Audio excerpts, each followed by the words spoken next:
Welcome to the seventh part of thermodynamics, and in this part you will learn about the work done in adiabatic processes, limitation of first law of thermodynamics, then second law of thermodynamics and its limitations, and about reversible and irreversible processes. Let's calculate work done in an adiabatic process now. You know that for an adiabatic process, PV raised to power gamma is constant, where gamma is Cp by Cv. Suppose in this process, pressure and volume of a sample gas changes from P1V1 to P2V2. From equation PV raised to power gamma is equals to constant, you can say that P will be equals to constant K divided by V raised to power gamma. And you know that the work done by the gas is W equals to P delta V. To find out the total work done, we have to integrate it. So the total work done W will be equals to integration of P dV within the limits V1 to V2. And by putting the value of P equals to K into V raised to power minus gamma in this work equation, and on solving it, you will get the work done as 1 divided by 1 minus gamma into P2V2 minus P1V1, and you know that PV equals to nRT. So by putting the value of P2V2 as nRT2 and P1V1 as nRT1, you will get the work done as nR upon 1 minus gamma into delta T, and the work done will be positive if T2 is less than T1 and vice versa.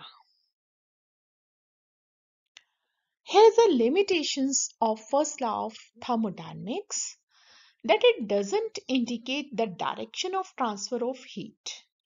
You know, heat always flows from a hot body to cold one. First law doesn't give any reason as to why heat cannot flow from a cold body to hot one. It doesn't tell anything about the conditions under which heat can be converted into mechanical work. First law explains the stopping of a revolving wheel due to conversion of its kinetic energy into heat due to friction. But it fails to explain as to why the heat energy cannot be converted into kinetic energy of rotation of the wheel and put it back into rotation.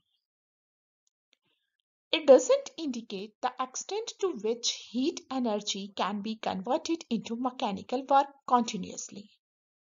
No heat engine can convert all the heat extracted from the source into mechanical work continuously without rejecting a part of it to the surrounding.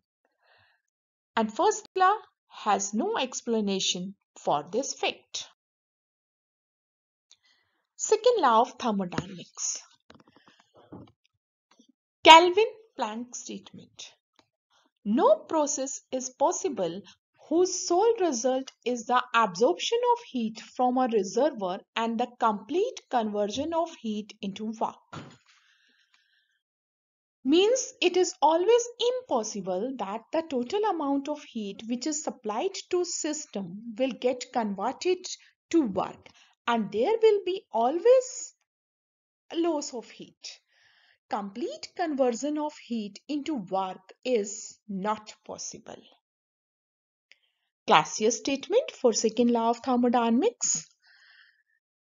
No process is possible whose sole result is the transfer of heat from a colder object to hotter object. Means transfer of heat from colder body to hotter body wouldn't take place until some external work is done on the system. The second law of thermodynamics puts a fundamental limit to the efficiency of heat engine and the coefficient of performance for a refrigerator. According to second law, the efficiency of heat engine can never be unity.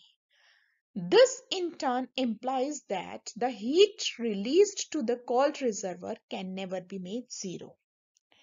And the coefficient of performance of refrigerator can never be infinite. This implies that the external work can never be zero. Here are the limitations of second law of thermodynamics, that it cannot be proved directly, but its validity has not been contradicted by any machine design so far. It is applicable to a cyclic process in which the system returns to its original state after a complete cycle of changes. It makes no predictions as to what will happen under certain conditions, but simply states what will happen under a given set of conditions. Reversible and irreversible processes. A thermodynamic process is reversible if the process can be turned back such that the system and surroundings return to their original states with no other change anywhere else in the universe. Means if a process starts from initial state, then it goes to final state and then it can be reversed back from final state to initial state. For example, isothermal expansion and compression, electrolysis. A process is reversible if it is quasi-static, having no dissipative forces, and both initial and final states of system are in thermodynamic equilibrium with each other. Whereas irreversible processes are those that cannot be reversed. Because of dissipative forces and they take place at a very fast rate, we cannot reverse the processes. For example, plastic deformation, combustion, diffusion, falling of water from hill, etc. are the examples of irreversible processes.